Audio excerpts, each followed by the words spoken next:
주님 주시는 은혜와 평강이 여러분의 삶과 가정 가운데 함께 하시기를 주님 이름으로 축원을 드립니다. 세계적인 복음 전도자 빌리 그레이엄 목사님에게 한 기자가 이런 질문을 던졌다고 합니다. 목사님은 세상의 미래에 대한 설교를 많이 하시는데 그렇다면 자신의 미래에 대해서는 무엇을 알고 계십니까? 그렇게 질문을 했다고 합니다. 그때 빌리 그레이엄 목사님이 이런 대답을 했다고 하는데요. 솔직히 나의 미래가 어떻게 될지는 잘 모르겠습니다. 그러나 분명한 것은 누가 나의 미래를 붙들고 있는가는 알고 있습니다. 그분은 바로 나의 하나님이십니다. 이것이 바로 빌리 그레이엄 목사님의 고백이었습니다. 우리가 가지는 신앙에는 세 단계가 있는데요. 첫 번째는 자기가 좋아서 믿는 단계가 있습니다. 이 단계가 무엇이냐면 인간적으로 재밌고 또 즐겁고 또 만족스러우니까 믿는 것입니다. 이것이 바로 첫 번째 단계입니다. 두 번째는 믿어야 하니까 믿는 단계입니다. 이 단계는 어떤 단계냐면 그것이 바로 옳기 때문에 또 가치가 있기 때문에 더 나은 삶을 위해서 믿음을 가지는 것입니다. 이것이 바로 두 번째 단계입니다. 그다음 마지막 세 번째 단계는 무엇이냐면 그것은 바로 그럼에도 불구하고 믿는 것입니다. 인간적으로 생각했을 때는 도저히 납득이 안 됩니다. 설명도 안 되고 이해도 안 됩니다. 하지만 하나님을 믿으니 순종하는 거예요. 인생이 주는 여러 가지 시련과 고통으로 내 마음속에서는 사단이 주는 음성인 그래도 너 믿을 수 있니? 라고 하는 그 질문이 내 속에서 솟아 올라오지만 그럼에도 불구하고 나는 하나님을 신뢰함으로 역사의 주관자시고 나의 창조자가 되시고 나의 구원자이신 하나님을 신뢰한다. 이 믿음을 가지고 그래도 믿는다라고 대답하는 것이 그럼에도 불구하고의 믿음입니다. 사실 이 세 가지는 우리 신앙에 다 있습니다. 근데 진짜 신앙의 정수라고 하는 것은 바로 세 번째 단계, 그럼에도 불구하고의 믿음이라고 하는 거예요. 창세기 22장의 이야기를 말할 때면 빼놓을 수 없는 한 사람이 있는데요. 그 사람은 바로 이 덴마크의 실존주의 철학자 키에르케고르입니다. 이 사람은 실존주의 철학자인데 이 사람의 특징이 무엇이냐면 실존주의 철학자이기도 하지만 신앙인이었다고 하는 것입니다. 그다음에 이 키에르케고르는 인간의 실존을 어떻게 보았냐면 세 단계로 보았는데 그 첫 번째가 바로 미적인 실존입니다. 어떤 사람은 외적인 것에서 쾌락과 만족을 추구합니다. 물질이나 명예, 세상의 인기로부터 만족을 찾으며 살아가는 것을 인간의 미적 존재, 미적 실존이라고 말합니다. 근데 이런 미적 실존은 필연적으로 이 권태와 이건 아니다라고 하는 뉘우침으로밖에 갈 수 없습니다. 이것이 바로 첫 번째 실존이고요. 두 번째 실존은 무엇이냐면 윤리적 실존입니다. 이 미적 실존에서 뉘우침이 오게 되면 사람들은 이제 밖에 관심을 가지는 것이 아니라 이제 내면의 관심을 가지게 되는데요. 그래서 양심을 바라보게 됩니다. 그 양심을 따라 추구하면서 살아가게 되고 윤리적이라든지 도덕적인 가치를 신념을 가지고 살아가게 되어집니다. 근데 결국 이것은 스스로 얼마나 무력한지를 깨닫게 되는 것인데요. 왜냐하면 본인이 윤리적인 것, 도덕적인 가치를 잘 안다고 생각하고 또 그것을 지키려고 애쓰고 수고하고 노력하면 노력할수록 그 가치를 지킬 수 없는 나의 죄성이 그 나의 한계를 명확하게 드러내기 때문입니다. 그러다 보니까 결국 자유가 없어집니다. 오히려 죄책감이 쌓입니다. 그러다 보면 자기 절망에 빠지게 되어지는 것, 이것이 바로 두 번째 실존입니다. 그래서 세 번째 실존이 필요한데 그것을 바로 키에르케고르는 종교적 실존이라고도 이야기를 했고 또 신앙적 실존이라고도 이야기를 했는데요. 다른 말로 어떻게 말을 할 수 있냐면 신 앞에 단독자로 설 수 있어야 한다고 이야기를 합니다. 사람은 결국 미적인 존재로나 또 윤리적인 존재로만 살 수 없고 신 앞에 단독자로서 설 수 있어야 한다고 하는 거예요. 다시 말해 나를 감싸고 있는 그 모든 포장지를 풀어버리고 나의 창조자이시고 나의 구원자 되시는 하나님 앞에 단독자로 설 수 있어야 합니다. 그러면서 나 자신이 죄인인 것과 하나님 없는 내가 얼마나 무력한 존재인지, 하나님 없는 내 삶이라고 하는 것이 얼마나 초라하고 허망한 존재인지를 고백하면서 하나님 앞에 자기의 그 모든 자아와 이성을 내어놓는 것입니다. 그러므로 설명할 수 없는 하나님의 뜻을 믿음으로 받아들이는 것, 이것이 바로 신앙적 실존입니다. 놀라운 것은 그때 진정한 자기를 찾을 수 있다고 하는 거예요. 키에르케고르는 바로 이 신앙적 실존을 이야기하면서 창세기 22장에 나오는 이삭을 드리라고 하는 그 하나님의 말씀에 순종한 아브라함을 이야기를 하는데요. 사실 100세에 낳은 그 아들을 어떻게 바칠 수 있겠습니까? 이것은 정말 말도 안 되는 이야기잖아요. 이것은 인간적인 감정으로도 납득이 안 되고 상식적으로도 100세의 아들을 낳게 하고 또 그 아들이 청소년기가 되었을 때 다시 제물로 바치게 한다? 상식적으로도 납득이 안 되고 윤리 도덕적으로 보아도 설명이 안 되는 순간입니다. 근데 이 모든 인간적인 상식과 감정과 내 개인의 판단과 지식을 내려놓고 정말 말도 안 되는 상황임에도 불구하고 그럼에도 불구하고 믿음으로 받아들이는 거예요. 그때 역설적으로 하나님을 온전히 만나는 체험을 아브라함이 하게 되는 것입니다. 이런 전이해를 가지고 오늘 본문에서 묘사하고 있는 상황을 좀 생각해 보시면 아브라함이 지금 어떤 순종을 하고 있나요? 하나님께서 내 아들 독자 이삭을 모리아 산으로 가져가서 번제로 바치라고 이야기를 하고 있지 않습니까? 여러분, 번제가 무엇입니까? 죽일 뿐만 아니라 죽인 이후에도 팔과 다리를 자르고 제단 위에 얹어 놓고 완전히 불로 소각시키는 거예요. 완전히 불로 태워서 하늘로 올려보내는 것이 바로 번제입니다. 그러니까 이 번제는 자신이 사랑하는 아들에게 극단적인 고통을 통해서 죽음에 이르게 하는 것뿐만이 아니라 이 자녀의 존재라고 하는 것, 이 아들의 존재라고 하는 것이 이 고통 이후에는 완전히 사라져버리도록 하는 것이 번제라고 하는 거예요. 존재조차를 찾을 수 없도록 만드는 것이 번제라고 하는 것입니다. 근데 아브라함이 그럼에도 불구하고 그 말씀에 순종하잖아요. 아들과 함께 모리아산 정상으로 올라가잖아요. 근데 거기서 뜻밖의 예기치 못한 선물을 받게 됩니다. 갑자기 그 산의 정상에서 예기치 않았던 하나님의 음성이 들리게 되고 그 결과 아브라함은 믿음의 조상이 된 거예요. 여기에 역설이 있습니다. 분명 이삭은 좋은 선물을 받기보다 오히려 참혹한 아픔을 아버지께 받게 되는 상황이었는데 오히려 그것이 소중한 자식을 살리고 또 이삭 자신을 복되게 만드는 그런 사건이 되어버렸습니다. 그런 의미에서 아브라함이 이삭을 바치는 이 성경의 기록은 모든 사람들이 이 길을 가기를 원하시는 하나님의 마음이 담겨 있는 것입니다. 그렇다면 우리가 어떻게 살아갈 때 이런 하나님의 은혜를 누릴 수 있을까? 오늘은 본문을 좀 크게 4단계로 나누어서 살펴보기를 원하는데요. 먼저 첫 번째 단계는 하나님의 명령이 있었습니다. 우리 1절 말씀인데요. 우리 1절 말씀 함께 읽겠습니다. 시작. 그 일 후에 하나님이 아브라함을 시험하시려고 그를 부르시되 아브라함아 하시니 그가 이르되 내가 여기 있나이다. 여기서 그 일 후에라고 하는 단어는 무엇을 의미하냐면 이스마엘을 떠난 보낸 후를 이야기를 합니다. 그러니까 아브라함의 집 안에 오직 이삭 한 사람밖에 없음을 말해주고 있습니다. 근데 이런 소중한 아들을 향해 하나님께서 어떤 가혹한 명령을 내리시냐면 우리 2절 말씀인데요. 2절 말씀도 함께 읽겠습니다. 시작. 여호와께서 이르시되 내 아들 내 사랑하는 독자 이삭을 데리고 모리아 땅으로 가서 내가 내게 일러준 한 산 거기서 그를 번제로 드리라. 오늘 본문은 아브라함의 소중한 아들에 대해서 이 4가지로 표현하고 있는 것을 확인할 수 있는데요. 어떻게 표현을 하고 있습니까? 2절을 보시면 내 아들, 그 다음에 내 사랑하는, 그리고 독자, 마지막 4번째는 이삭이라고 표현을 하고 있습니다. 이삭은 웃음이라는 뜻이거든요. 그러니까 아브라함이 이삭을 보면 보기만 해도 웃음이 절로 나오는 그런 자녀라고 하는 사실을 말해주고 있습니다. 그리고 4번이나 다르게 이삭을 표현하고 있다고 하는 것은 강조가 나오고 있다고 하는 것이죠. 그렇다면 이렇게 강조하는 이유가 무엇일까요? 그것은 바로 이삭이 아브라함의 모든 기쁨의 근원이었다고 하는 사실을 강조해서 설명하고 있는 것입니다. 그래서 아들이 원하는 것이라면 무엇이든지 해두려고 했습니다.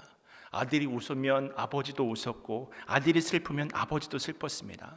하나님이 기쁨의 대상이 되어진 것이 아니라 아들이 온통 기쁨의 대상이 되었습니다. 그러다 보니 아들이 우상이 되어져서 여러 가지 염려와 두려움이 있었습니다. 우리는 우상이라고 하면 정승이라든지 돼지 머리에 고사를 지내거나 절을 한다든지 그런 것을 생각하잖아요. 근데 그것은 너무나도 뻔한 것이고 표면적으로 드러난 것일 뿐입니다. 정말 무서운 것은 우리가 우상 숭배라고 인식하지 못하는 것들로부터 시작을 합니다. 사실 우상은 나의 기쁨의 근원을 하나님에게서 찾지 않고 다른 대상에게 두는 것을 말하는데요. 하나님은 주님 한 분만으로 만족하며 살아가길 원하시는데, 그러면 온갖 풍성한 것으로 우리의 삶을 가득 채워주시는 분이신데, 그것이 아니라 하나님이 아닌 이것만 있으면 내가 행복하고 또 이것만 있으면 내 인생이 의미가 있고, 그렇게 믿는 것이 우상이라고 하는 거예요. 그 결과 이것을 얻으면 행복해집니다. 이것을 얻지 못하면 낙심합니다. 여러분은 최근에 어떤 것을 통해서 행복을 얻으셨습니까? 또 어떤 일 때문에 낙심하셨습니까? 그런 우상 숭배가 겉으로 보기에는 매우 합당해 보이는 일로부터 시작할 수 있습니다. 아브라함처럼 자식을 사랑하는 것이나 자식이 잘 돼서 성공시키는 것, 물론 자식도 잘 되는 것이 중요하고 자식을 많이 사랑하는 것도 너무나 소중한 가치 있는 일입니다.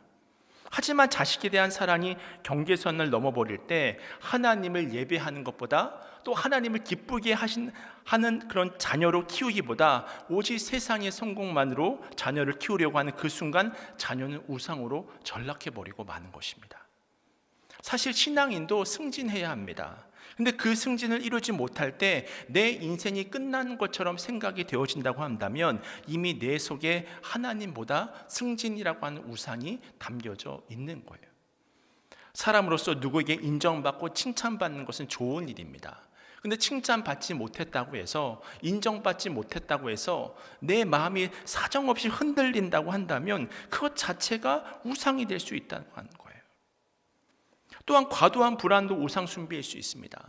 사실 사람으로서, 연약한 인간으로서 불안해할 수 있는 것 아닙니까? 염려할 수 있는 것 아닙니까? 그렇게 질문할 수도 있습니다. 그렇다면 우리는 어떤 상황에서 이 과도한 불안을 하게 되나요? 그것은 하나님이 주실 행복은 제껴두고 하나님 이외의 것으로부터 행복을 찾으려고 할 때, 그때부터 불안해지는 거예요. 그것을 얻지 못하면 어떻게 할까? 그것을 내가 가지지 못하면 어떻게 할까? 두렵고 염려가 되는 것입니다. 롯의 아내를 생각해 보세요. 그 심판의 와중에 롯의 아내가 소돔을 떠나게 되잖아요. 그런데 이 소돔을 떠나면서 뒤를 돌아보지 말라고 하는 하나님의 명령을 어기게 됩니다. 그렇다면 롯의 아내는 왜 뒤를 돌아보았을까요? 소돔이 우상이었기 때문입니다. 아쉬운 것입니다. 그저 안타깝게도 소돔을 우상으로 섬겼던 롯의 아내는 소금기둥이 되어버리잖아요. 또한 우상이 누군가에게는 취미생활이 될 수 있고, 또 우상이 누군가에게는 맛있는 음식이 될 수도 있고, 또 우상이 누군가에게는 정말 즐겁게 하고 내 마음을 기쁘게 하는 음악 감상이 될 수도 있습니다. 이처럼 겉으로 보기에는 별로 심각해 보이지 않는 것들이 우상이 되기도 합니다. 이러한 사실을 깨닫는다면 혹시 나의 내면 속에 하나님보다 나를 더 기쁘시게 하는 것은 무엇일까? 그것을 오늘 이 시간에 하나님께서 여러분에게 질문하고 계시는 거예요. 결국 이러한 상황이 아브라함이 있었기 때문에 하나님은 아브라함이 우상 숭배로부터 벗어날 수 있도록 한 가지를 말씀하십니다. 그것은 바로 그 아들을 모리아 산으로 끌고 올라가서 번제로 드리라고 하는 거예요. 하나님은 어떤 분이십니까? 인간을 제물로 받으시는 분이 아니십니다. 인신제사를 원하시는 분이 아니십니다. 이 사실을 아브라함도 잘 알고 있었습니다. 그런데 하나님께서는 왜 이런 명령을 아브라함에게 내리셨을까요? 여기서 단 한 가지 분명하게 말할 수 있는 것은 이것이 하나님께서 선택하실 수 있는 최선의 방법이었기 때문입니다. 아브라함이 우상을 버리고 하나님만을 앙망하고 바라보며 또 온 인류의 민족의 아버지가 될 수 있도록, 열방의 그 믿음의 조상이 될 수 있도록 하기 위한 최선의 방법이기 때문에 이 방법을 하나님께서 선택하신 것입니다. 그것만은 분명합니다. 이런 한두 번의 결단으로 이 우상 숭배라고 하는 것이 사라질 것이 아니라고 한 사실을 알고 있었기 때문에 이런 정말 어처구니 없는 상황이 벌어지게 된 것입니다. 그렇다면 이런 하나님의 요청에 대해 아브라함은 어떻게 반응했을까요? 이것이 우리가 관심을 기울여야 할 두 번째 단계가 되는데요. 오늘 보면 3절과 4절 말씀인데요. 우리 함께 읽도록 하겠습니다. 시작. 아브라함이 아침에 일찍 일어나 나귀의 안장을 지우고 두 종과 그의 아들 이삭을 데리고 번제에 쓸 나무를 쪼개어 가지고 떠나 하나님이 자기에게 일러주신 곳으로 가더니 제3일에 아브라함이 눈을 들어 그곳을 멀리 바라본지라. 우리가 3절을 보게 되면요, 아브라함이 아침 일찍이 일어났다고 했잖아요. 이처럼 아브라함은 하나님의 명령이 정말 자신의 상식 속에서는 말도 안 되는 어려운 명령임에도 불구하고 그 하나님의 말씀에 즉각 순종함으로 번제에 쓸 나무를 구하고 있다고 하는 것을 우리가 본문을 통해서 확인할 수 있습니다. 그렇다면 이때 나무를 쪼개고 있는 아브라함의 심정은 어떠했을까? 유명한 설교가 찬스 스펀저는 이런 말을 했습니다. 아브라함이 자기 아들을 태울 번제에 쓸 나무를 패고 있었을 때 그는 나무를 쪼갠 것이 아니라 자신의 심장을 쪼개고 있었다. 저는 말씀을 준비하면서 이 글을 좀 찾아보면서 읽게 되었는데 참 공감이 가더라고요. 그 아버지 아브라함의 마음을 어떻게 잘 표현하고 있는지, 그 나무를 쪼개면서 자기 심장을 쪼개는 것과 같은 그런 아픔을 겪지 않았을까, 그렇게 생각이 되어지는 것이죠. 그리고 이런 아픔을 간직한 채 하나님이 지시한 곳을 3일 동안 걸어가게 되는데요, 이때 이 아브라함과 이삭 사이에 아무런 대화가 나오지 않습니다. 3일간 침묵이 유지됩니다. 사실 이 상황에서 아버지가 아들에게 무슨 말을 할 수 있겠습니까? 어떻게 설명할 수 있겠습니까? 아브라함의 고통이라고 하는 것이 그만큼 극심했다고 하는 거예요. 아마도 이 3일길은 아브라함에게 마치 영혼의 시간처럼 느껴졌을 거예요. 그리고 드디어 마침내 산에 올라갑니다. 6절과 7절 말씀 제가 읽어드리겠습니다. 아브라함이 이에 번제의 나무를 가져다가 그의 아들 이삭이 지우고 자기는 불과 칼을 손에 들고 두 사람이 동행하더니 이삭이 그 아버지 아브라함에게 말하여 이르되 내 아버지여 하니 그가 이르되 내 아들아 내가 여기 있노라. 이삭이 이르되 불과 나무는 있거니와 번제할 어린 양은 어디 있나이까. 그때 아브라함이 이렇게 말을 합니다. 8절 말씀입니다. 아브라함이 이르되 내 아들아 번제할 어린 양은 하나님이 자기를 위하여 친히 준비하시리라 하고 두 사람이 함께 나아가서. 분명 아브라함은 나이가 많았습니다. 그래서 많은 나무를 지고 갈 힘이 없었습니다. 그래서 아들 이삭이 그 짐을 지고 올라가게 됩니다. 이삭은 자기를 불태울 도구로 나무가 쓰여진다고 하는 사실도 모를 채 아마 땀을 뻘뻘 흘리면서 아버지의 말씀에 순종하면서 그 나무를 지고 올라갔을 것입니다. 그리고는 7절에서 아버지 아브라함에게 이렇게 묻는 거예요. 아버지, 번제할 어린 양은 어디 있습니까? 이렇게 아들이 물었을 때 아버지 아브라함의 마음은 무너져 내렸을 거예요. 눈빛이 흔들렸을지도 모릅니다. 그 무거운 마음을 가지고 아버지가 8절에 마지못해서 번제할 양은 하나님이 친히 준비하실 것이다 라고 대답을 했잖아요. 이것은 아브라함의 확신이라기보다는 정말 그렇게 되었으면 좋겠다고 하는 소원이 담겨져 있는 것입니다. 그리고 이어서 9절과 10절 말씀인데요, 제가 말씀을 읽어드립니다. 하나님이 그에게 일러주신 곳에 이른지라 이에 아브라함이 그곳에 제단을 쌓고 나무를 버려놓고 그의 아들 이삭을 결박하여 제단 나무 위에 놓고 손을 내밀어 칼을 잡고 그 아들을 잡으려 하니. 아버지가 이제 아들을 번제로 드리려고 하는 안타까운 장면이죠. 근데 우리는 쉽게 이해할 수 없는 그런 장면이 나오잖아요. 아니 어떻게 그 노쇠한 아브라함이 그 혈기왕성한 청소년기의 이삭을 결박해서 그 번제단 위에 올려놓을 수 있었을까? 물론 성경에는 기록되어 있지 않지만 숨겨진 이야기가 있습니다. 조금 상상력을 발휘해 보면 아버지 아브라함은 그의 아들 이삭에게 아들을 번제물로 바치라고 하는 하나님의 명령을 전달하지 않았겠습니까? 그래서 이 상황은 아브라함의 순종이 담겨 있는 것도 맞는 것이지만 그 하나님의 명령에 또 다른 모습으로 순종하고 있는 이삭의 순종도 이 순간은 담겨 있는 것입니다. 그래서 순순히 아버지에게 묶일 수 있었던 거예요.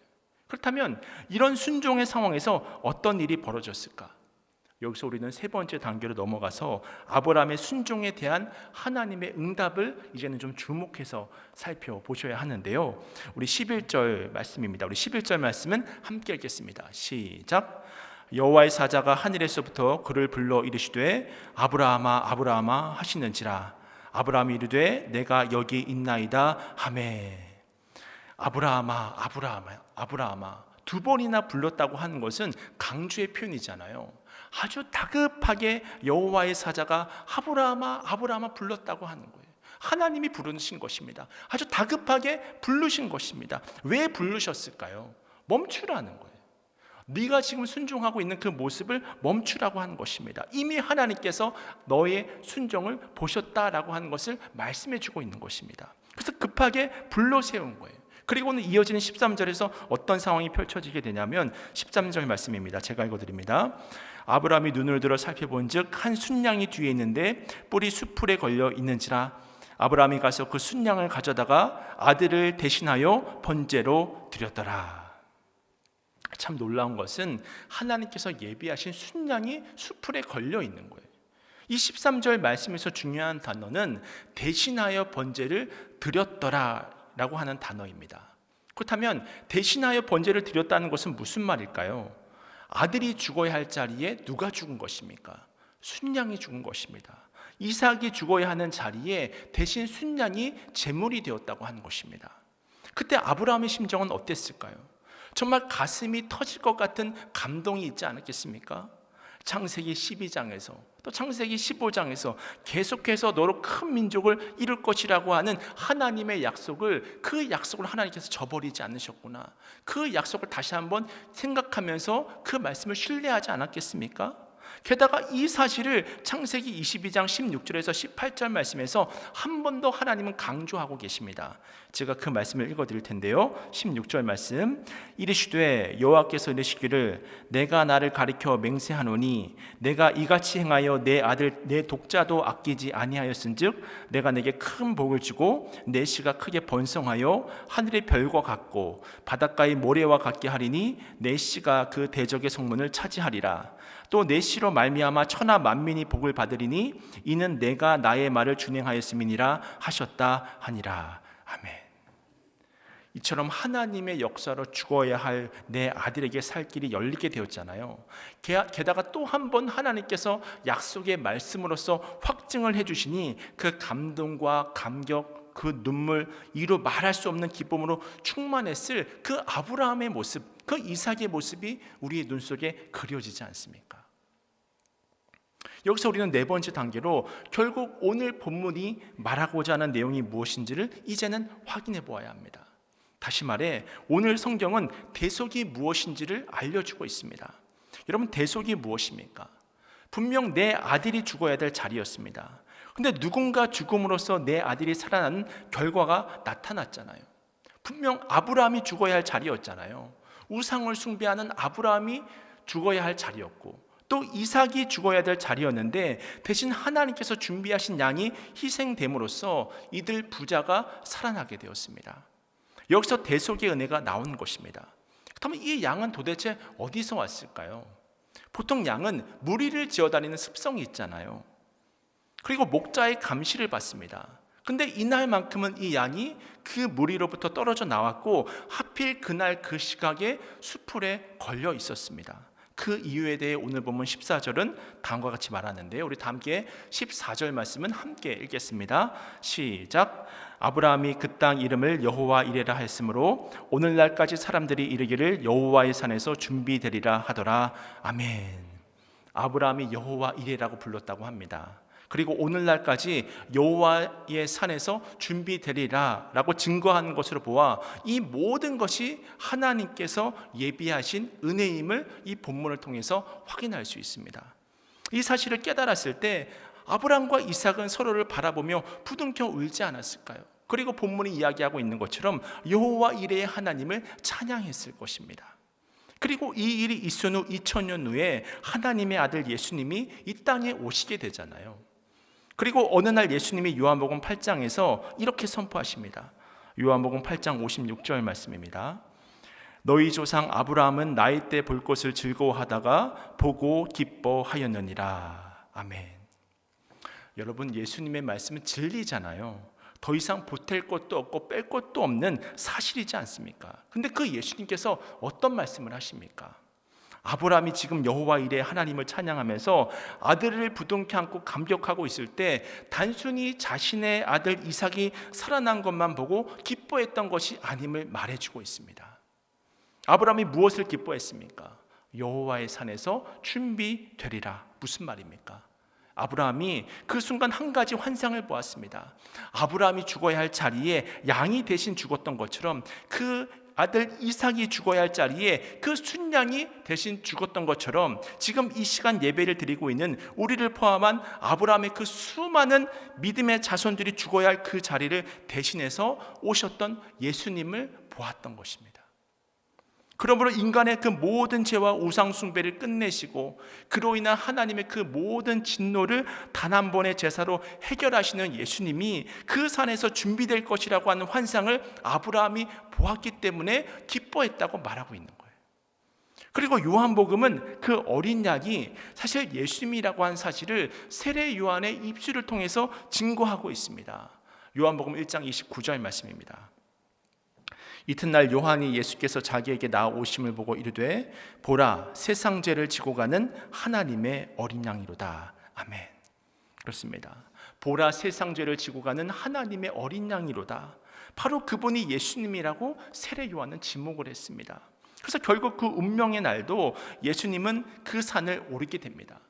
이삭이 졌던 그 무거운 나무짐 대신에 자기 십자가를 지시고 그 산에 올라갑니다.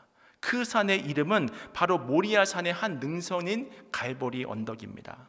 그 갈보리산 정상에 올랐을 때 예수님의 몸이 창이 찔리고 또 가시관이 머리에 쓰여지고 또 대못이 그의 팔목과 또 발목에 박히고, 근데 바로 이렇게 죽어가는 그 순간 예수님과 이삭의 분명한 차이점이 극명하게 드러났는데요.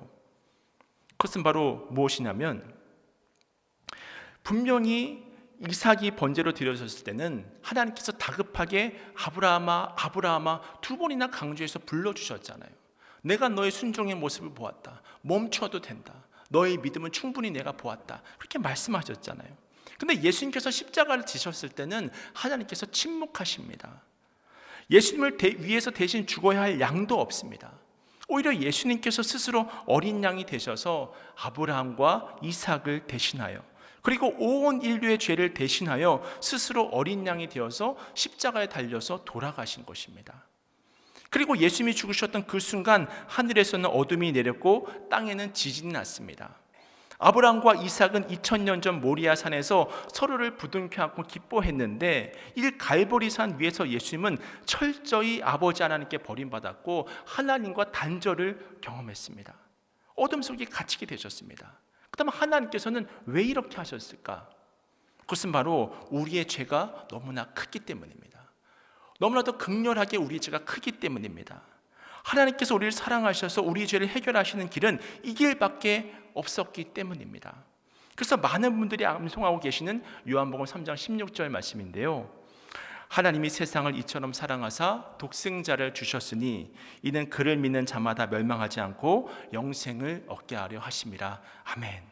또한 히브리서 9장 22절은 말씀합니다. 피 흘림이 없은즉 사함이 없느니라. 아멘. 결국 우리의 이 무서운 죄를 해결할 수 있는 길은 이 십자가밖에 없었기 때문에 예수님께서 십자가상에서 죽으실 수밖에 없었습니다. 이것이 바로 하나님의 그럼에도 불구하고의 사랑입니다. 여기서 우리 안에 그 어떤 공로를 찾을 수가 있습니까? 전적인 하나님의 은혜인 것입니다. 이 사건은 오늘 살아가는 우리에게 많은 도전을 주고 있잖아요. 벌써 2023년이 한 달을 지났습니다. 정말 시간이 얼마나 빨리 지나가든지 이 모세가 시편 90편에서 고백하듯이 정말 날아가듯 빠르게 지나가는 것이 시간이다라고 하는 것을 실감하게 되어지는 요즘을 살아가고 있는데요. 근데 이런 빠른 시간의 흐름 속에 많은 사람들은 여전히 불안해합니다. 여전히 많은 염려를 우리 속에 가지고 있습니다. 나는 과연 생존할 수 있을까? 살아남을 수 있을까? 나의 자녀의 미래는 과연 안전할 수 있을까? 나의 노후는 정말 괜찮을까?